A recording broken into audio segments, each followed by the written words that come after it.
இன்றைக்கி வந்து நம்ம மிளகா சட்னி பண்ண போகிறோம். ரொம்ப ஈஸியாக. அதுக்கு தேவையானது வந்துட்டு சின்ன வெங்காயம், உப்பு, மிளகாத்தூள், ஒரே ஒரு தக்காளி, தேங்காய் எண்ணெய், இது மட்டும்தான். ஸோ நம்ம இப்போ ஸ்டார்ட் பண்ணிடலாம்.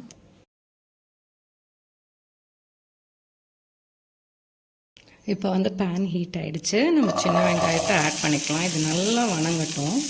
ஒரு நல்ல ப்ரௌன் கலர் ஆகிற வரைக்கும் நம்ம வந்துட்டு இதை வணக்கணும். இப்போ வந்து பார்த்திங்கன்னா வெங்காயம் நல்லா வணங்கிடுச்சு. ஸோ இந்த ஸ்டேஜில் வந்துட்டு நம்ம தக்காளி ஆட் பண்ணிக்கலாம். தக்காளி மட்டும் முதலே கட் பண்ணி வைக்கக்கூடாது. கட் பண்ணி வச்சா புளிப்புத்தன்மை வந்துடும். ஸோ இதை சின்ன சின்னதாக கட் பண்ணி நம்ம இப்போ ஆட் பண்ணிக்கலாம்.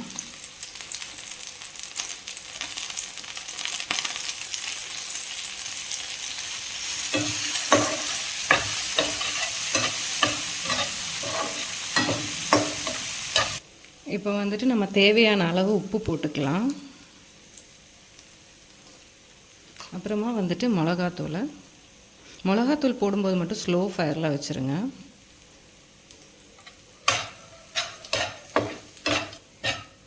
அவ்வளோதான், ஆயிடுச்சு. நம்ம இதை ஆற விட்டுட்டு நம்ம மிக்சியில் போட்டு அரைச்சிட்டோன்னா மிளகா சட்னி நம்மளுக்கு ரெடி ஆகிடும்.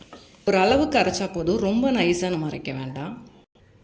ஸோ இதை மிக்சி ஜாரில் மாற்றியாச்சு. நான் அரைச்சிட்டு வந்துடலாம்.